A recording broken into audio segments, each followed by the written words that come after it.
Let me tell you a little story. 1893. People were dying left and right from raw milk in downtown Philadelphia, New York, Boston, England, St. Petersburg, Russia. Same kind of thing was going on. People were bringing their cows into the cities. They were taking on new things, becoming shoemakers and doctors and lawyers in the cities in 1893. But they didn't have anything to eat, and the water quality was terrible. And it was a filthy, disgusting place with typhoid fever and all kinds of tuberculosis and brucellosis, and people died from it. It was horrible. People were not dying from the milk out of the farm, where the clean water, sunshine, and grass was fine. So it was a set of conditions in a specific time. In 1893, two things happened. Strauss suggested using parboiling, which was early pasteurization. Just cook the heck out of that, fewer people will die. True, it did. Fewer people died when they cooked the heck out of the milk. But another guy by the name of Mr. Coit, Henry Coit, established the American Association of Medical Milk Commissioners.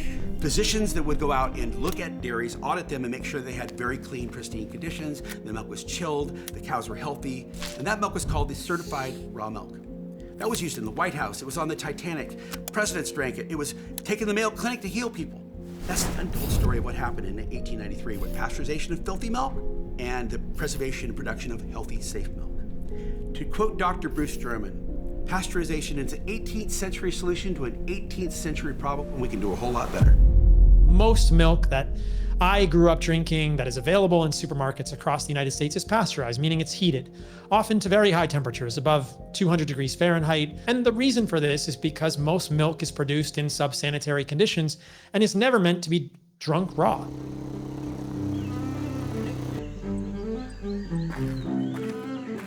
Raw milk is something that we don't try to push on people. We want folks to have done their own self-education. I'm Jacob Coleman. My wife and I started Sweetgrass in 2013. We both came from dairy backgrounds and had open minds about launching a local food community. Clean milk starts with the cow's environment. We don't have, cows standing in raw manure. They're eating and living in a fresh spot every single day. We're rotating around about 150 acres, and the cows have fresh pasture and a fresh bed every day of the year. At milking time, they come up. I've never been able to teach these cows how to not use the bathroom up here. Yeah. They use the bathroom out there, and they also use the bathroom up here. But using wood chips and carbon sources allows us to create an environment here where the cows enter and exit the milk parlor every day, and it doesn't smell.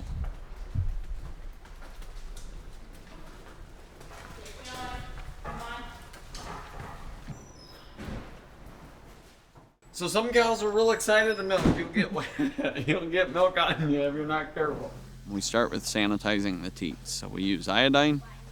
Every cow's dipped and then wiped clean, and we look at the milk.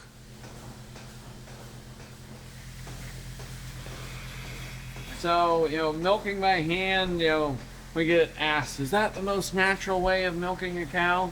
And it's actually not. When a calf or like a baby human nurses, they're applying suction plus a squeezing motion.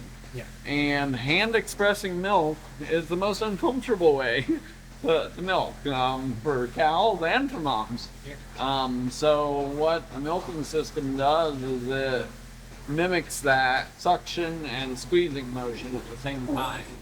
It's going into a system where the milk's not hitting open air, so we remove the opportunity for contaminants to get into the milk right at milking. So our milk leaves the cow directly into a stainless steel pipeline system. It's pre-chilled as it goes to the bulk tank, and the milk flows straight from the cow to the bulk tank and is directly chilled at that point.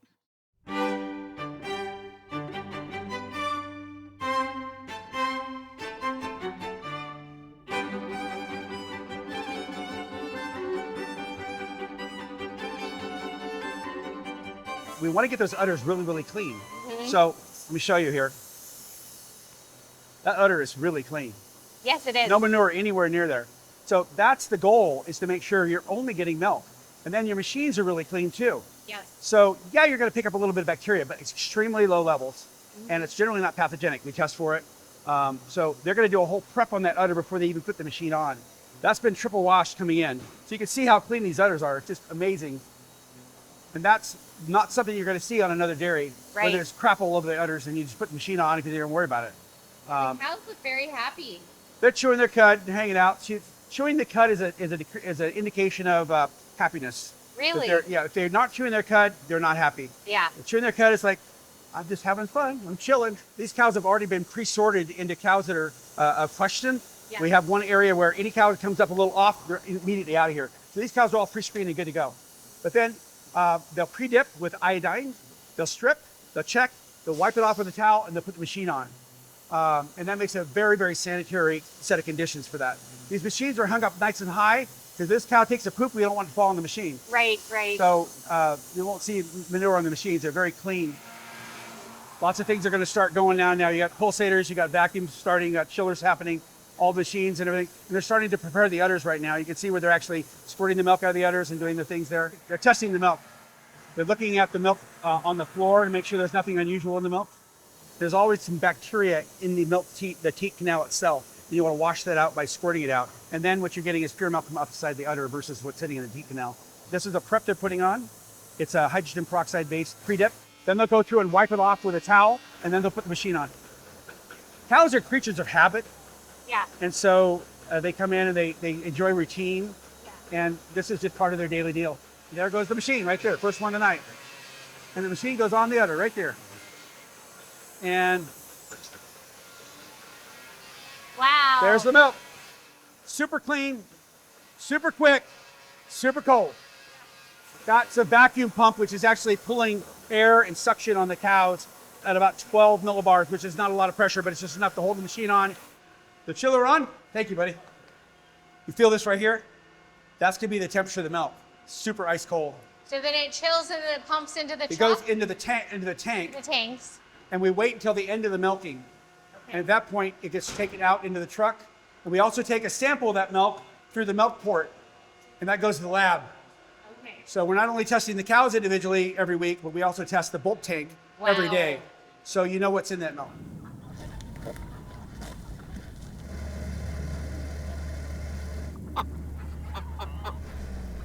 My name is Ashley Armstrong, and I am the manager here at Nourish Cooperative. We partner with a number of small-scale farms that practice regenerative agriculture practices to grow a wide variety of really nutrient-dense foods like sourdough, raw cheeses, raw milk, beef, chicken, pork. High-quality raw milk is produced in the safest, most sanitary conditions possible, and that's from every part of the production process. When you buy milk from the store, oftentimes that comes from tanks all around the country brought to a single pasteurization plant. For raw dairy, that is a single point tapping of the milk. On top of that, all of our farm partners test their milk every week or every other week, and then every 2 months, each individual animal is tested. It seems like your experiences of being deplatformed and censored have largely been around raw milk. Why do you think that's happening? You're a doctor talking about the benefits of raw milk. I haven't seen anything odd in any of your posts about raw milk. It's actually all backed by peer-reviewed science. I think in most, if not all, of the content that I do about raw milk, I put a warning and I say all raw food carries a risk of contamination. A lot of people get sick from sushi, despite it being delicious. A lot of people get sick every year from eating raw spinach or raw vegetables. Even deli meats, which aren't raw, but hundreds of thousands of people have gotten sick from pasteurized milk in the past. There was a huge outbreak of salmonella in pasteurized milk in the 1980s, something that's never ever talked about. So food is just dangerous in general. Eating food that isn't completely sterilized in an autoclave, which doesn't make very tasty food. It's dangerous to be a human and to put things in our mouth. People get sick from drinking water from their faucets, whether it's contaminants, bacteria, or pharmaceuticals. So all of these things carry risk. And when I look at raw milk, I think there are unique benefits to raw versus pasteurized milk. First, you will observe the raw milk animals. They move about the pen with a great deal of agility and coordination. The pasteurized milk-fed cats, shown here, move about the pen in a manner quite different from the raw milk cats. The cat in the foreground actually developed arthritis during the experiment. They are lethargic, much like animals in a zoo. Pasteurization, they never look at pathogens. As many as you want, bring them on. Bacteria count's extremely high. We're not talking about that kind of milk. Remember, you had to meet and exceed pasteurized milk standards in bacteria without pasteurizing. Less than 10 coliforms. You can have 750 coliforms in milk that's gonna go off to be pasteurized. We're not talking about ever commingling milk between 50 different dairies in one big tank and never worrying about pathogens, Listeria, E. coli, Salmonella. Bring it on, who cares? Because we're gonna cook it. Yeah. Some have had bad experiences with raw milk. There's a lot of people that think, oh, I'll get raw milk from my dairy. They go down to the local dairy that serves the processor, and it's like, it doesn't taste very good, it's just filled with crap. And then you might get sick.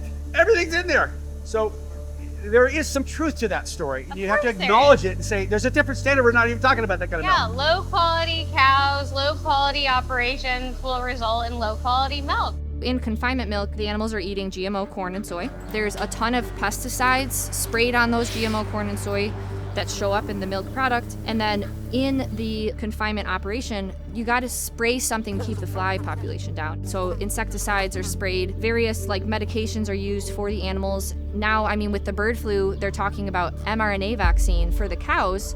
That's going to show up in the milk that you consume. Kind of the dark side of pasteurization is they discovered pasteurization and they're using it at 145, 150 degrees. That was the original pasteurization temperature. They're now up to 282 degrees. The higher you get, the more damaged the milk becomes. The longer the shelf life you get, less refrigeration required, easier for distribution. Unfortunately, those higher temperature pasteurized, not the lower ones, but the higher ones, they have something called HAAs in them. Heterocyclic, aromatic amines. They're causing cancer. It's also the most allergenic food in America. Go to the FDA website, number 1. If you have asthma, don't even get near pasteurized milk. You'll trigger it. So you have this major problem with pasteurization being highly allergenic, not bioavailable because it's dead. It's also hard to digest. Lactose is the sugar within the milk, and folks with digestive issues tend to have trouble breaking that down. There's an enzyme in raw milk that is called lactase, and it aids in digestion. That is damaged or destroyed during the pasteurization process, and the human body has to produce it itself. Well, not everybody can do that. You not only have the probiotic diversity of bacteria like lactobacillus, bifidobacteria, colonies of bacteria that make lactase for you in your gut. So you're consuming lactose sugar, and the bacteria that make lactase for you is ready to break down. We're talking about milk that comes from one dairy, one farmer, who takes incredible amount of work to do a great job of never having pathogens, having very, very low bacteria counts, and everything clean and delicious, and never killing anything. So you have to really divide this out and have the two standards discussed separately. Now, I would totally agree, and I agree now with the FDA, that milk intended for pasteurization must be pasteurized.